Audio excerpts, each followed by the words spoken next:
guys, it's Friday again, and I'm all alone, and so I've been brainstorming some things to do because the wife and kid are in Japan, and I decided I was going to bring you 5 fast issues with folding knives. So, let's not waste any time. Let's just listen to a little bit of music.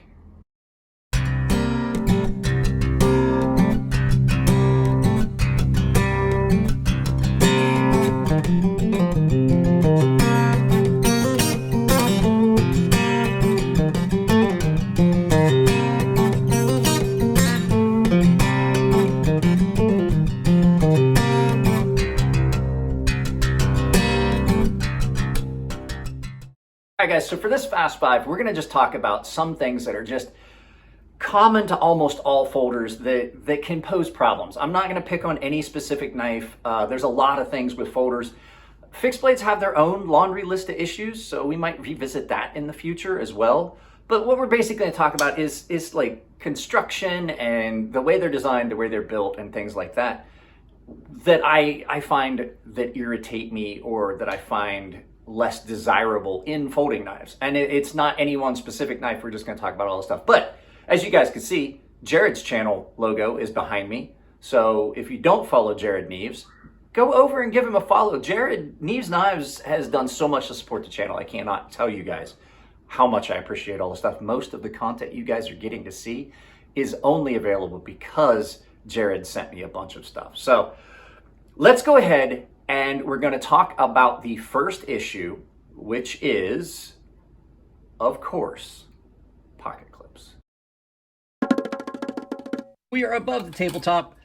The first issue that I want to talk about, and we're not going to go back to the green screen or anything. We're just going to do these in order. It's the pocket clip. Now, I don't want to say that I hate pocket clips. I, in general, would prefer a knife to have some other way, but there really isn't. So kind of a pocket clip's a necessary evil. Some of them are better than others, but the fact is I don't care how good a pocket clip is. And even if I don't complain about it in a video, it still it detracts from the ergos. Like I can still, as much as I love this knife, I can still feel that pocket clip. This knife, actually, the pocket clip on this is a little bit less intrusive than on my Norseman.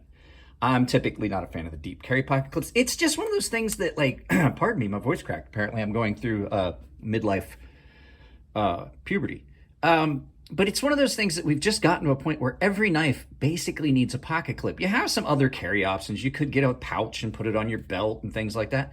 But that's taking you back somewhere that we really don't need to go. So pocket clips, necessary evil. Some are better than others. I have 3 knives up here right now that have really good examples of comfortable, non-intrusive pocket clips. And that would be my Grazioso, my QSP Penguin, and my Norseman. Some knives are not as good when it comes to the pocket clip area. It's just one of those things. It's a personal preference what kind of pocket clip you like. Some people like deep carry. I like the idea of deep carry if it's done right because, as you have your inseam, I can put this knife in the inseam and then have a gap where I can put like like my flashlight or something in the middle, and then closer to the zipper, I can put this knife all the way forward. Because there's some things that I'll do with this knife I just won't do with this one. So, it's just one of those things becomes a necessary evil when you're looking at how you carry a knife. So that's the first one. It's pocket clips. They just affect the ergos on every knife. No knife with a pocket clip is going to ever be as comfortable as a fixed blade without. This knife, extremely comfortable. No issues with that. It affects the way you carry it. So that's number 5, pocket clips. So the next thing we're going to talk about is deployment. So I personally think, and this is just my own opinion, that an out the side auto is just great for that purpose. It's just about perfect deployment. There's not much to mess with, especially one of these button lock autos. You can close and open it without crossing the path and things like that. With a frame lock or liner lock, you have to close the knife. Now I'm well-versed in knives. I can't think of a time I've cut myself closing a knife in a very long time, unless it was just a silly accident and I was being goofy. But deployment can be problematic. You know, you have different ways. This has the flipper and it has the pocket wave feature, which will snap it open. It's like Emerson wave feature-esque kind of thing. But you don't have those issues with a fixed blade knife. Fixed blade knife is always going to be the same. It's always going to just come out of its sheath, and it's always going to be ready for work. So like I said, I'm trying to put different knives in each one. The problems with deployment come from little things like, am I wearing gloves? Things like that. If you're wearing heavy gloves, just a case in point, my buddy Rich is a lineman. He has to wear thick rubber gloves with leather gloves on top of them as a double protection. And, you know, it's really hard to be able to hit one of those thumb studs, get a flipper. If you have, I'm starting to develop some carpal tunnel. I have noticed that I'm starting to have problems with some of the flippers and some of the lock tension, like being able to get in on a lock and unlock it. I've noticed I'm having problems. I have the nerve damage and I'm having some problems with carpal tunnel. It makes some of these things more of a problem than others. You don't have that with a fixed blade. You know, I don't care how good the knife is.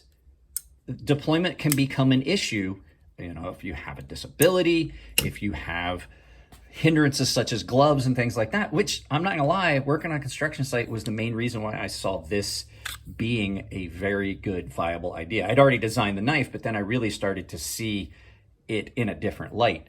So deployment, you know, deployment on a fixed blade, it's just pull it out and it's ready to go. You don't have to worry about a lock, anything like that. And when I say deployment, you also have to think about, how do I retract from that?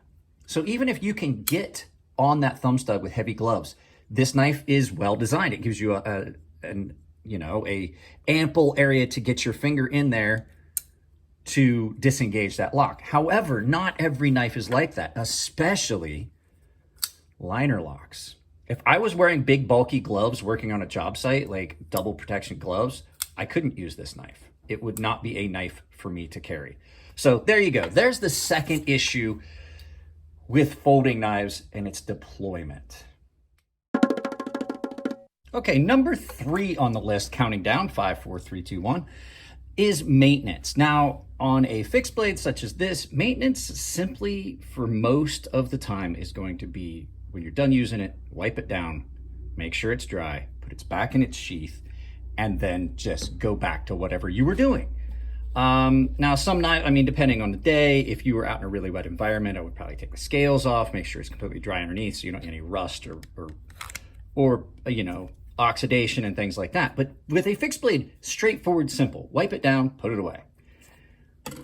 With folding knives, it's a good bit different. Now, some knives are a little more problematic than others. This one has an external stop pin. I'm sitting here doing the edit on this. I realized I said that this knife has an external stop pin. It does not. I meant internal, but it's not enclosed. So it's an exposed internal. I apologize. It's not an enclosed. And when I say external stop pin, I mean it does not have a groove cut in it as this knife does here. And so when I say exposed stop pin, it's still internal because you have internal exposed, internal enclosed. You don't see the stop pin. It runs in a track inside, and external. Now, all knives are going to need some maintenance. So external stop pins actually give you kind of a benefit because your stop pins out there, you get easier access to the internals. There's nothing blocking you, and you can just pretty much wash that out. Now, this knife, for as much as I love it, has to have a good bit more maintenance than the others, because if you see here, that open area right in there, well, that happens to be the track for the stop pin. Stuff gets in there. I've actually had things fall in. It is the one flaw the biggest flaw I found with this knife. Stuff falls down in there. Sometimes you have to take the knife apart to get your knife to lock or close. And the stuff accumulates inside that track, which can affect your lockup.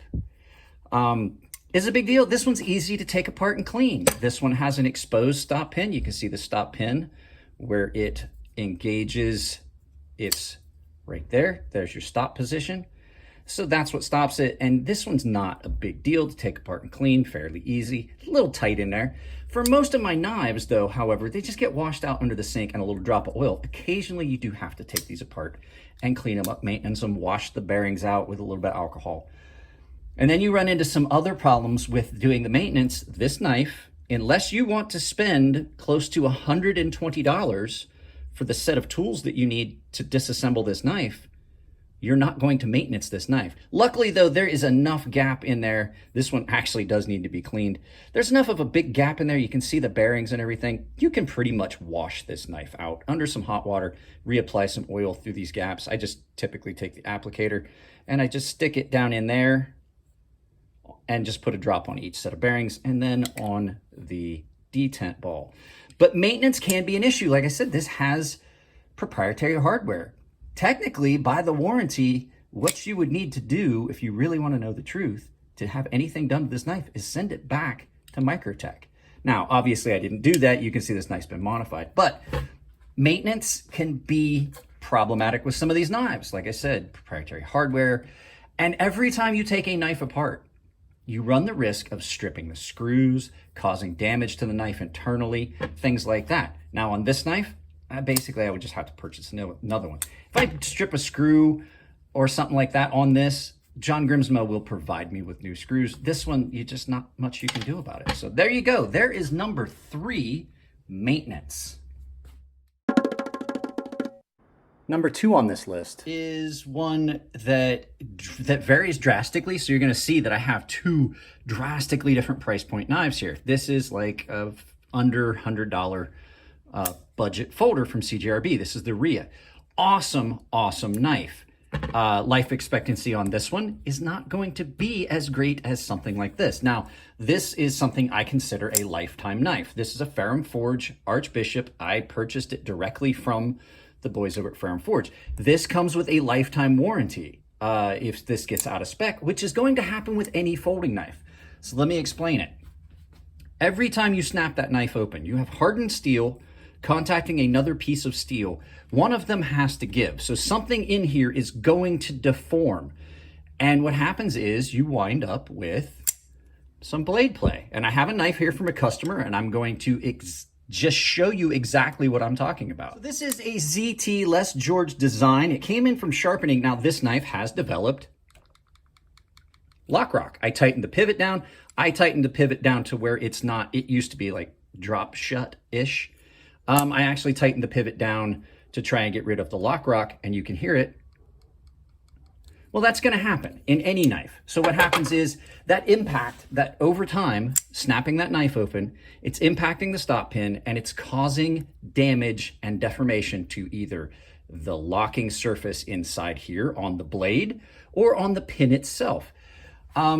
Different knives have a different time frame.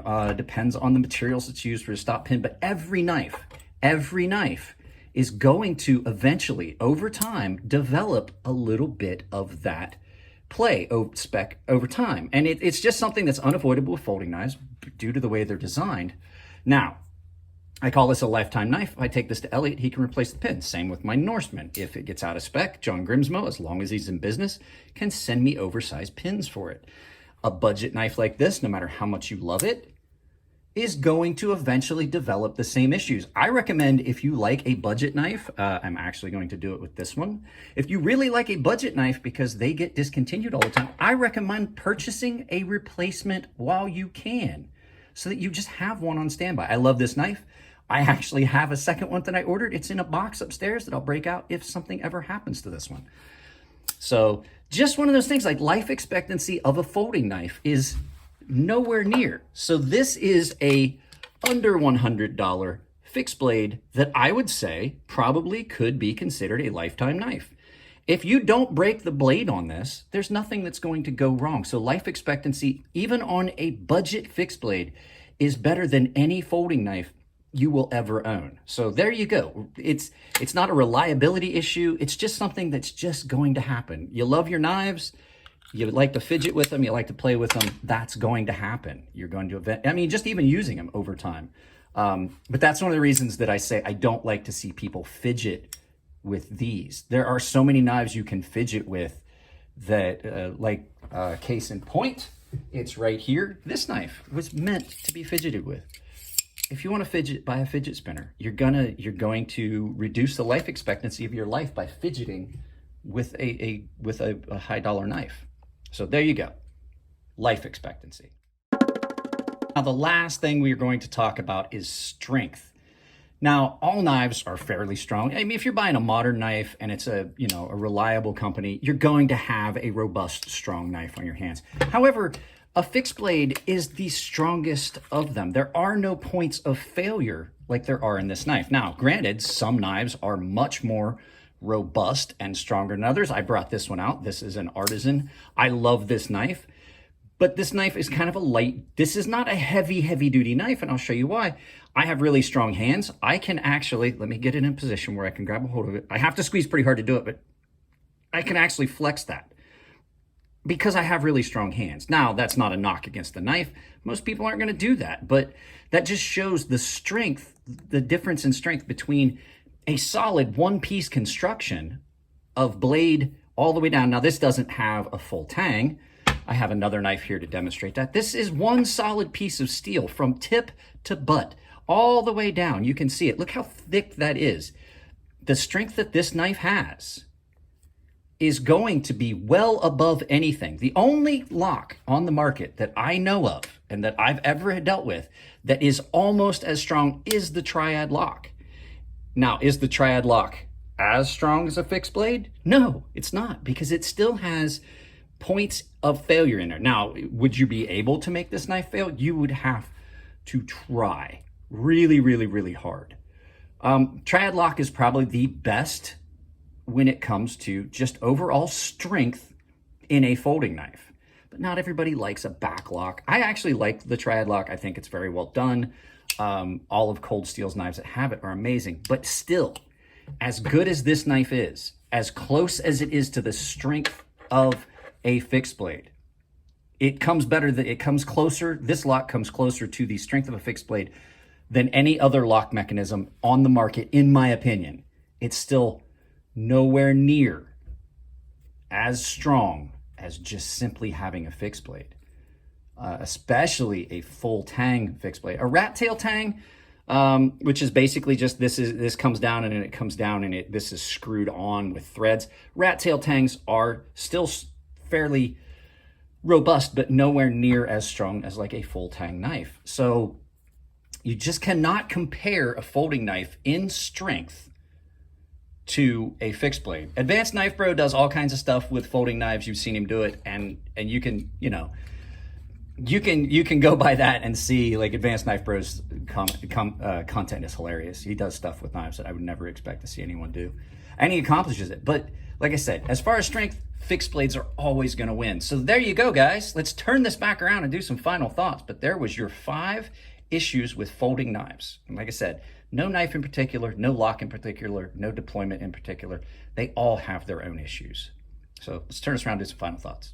There you go, guys. There's 5 things that I just find problematic about folding knives in general. I mean, like I said, some companies do it better, some things are better, but there's always going to be these issues. I don't care even if it is an extremely expensive knife. There's always going to be some issues, and it just comes from the whole transition from a knife being a fixed blade, which they had been for millennia, to the more convenient pocketability and carryability of folding knives. So all folding knives, including slip joints, they're just problematic. So that's it, guys. That's it on this one. If you like the videos, give them a thumbs up. If you don't like them, give them a thumbs down. If you want to support the channel, ton of ways. Sometimes it's as simple as sharing the channel, like I did with Jared's logo back in the very beginning. But there's other ways if you want to support it financially. I have membership down below, get you in on early access to videos, exclusive giveaway, exclusive content, and a sharpening tutorial for the premium tier members.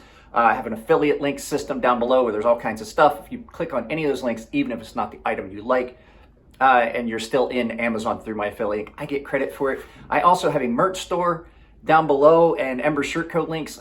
Same company, same place. If you like any of my merch, you can purchase it. I have a coupon code set up for both of those. It's CrazySharp, capital C, capital S, CrazySharp, all one word.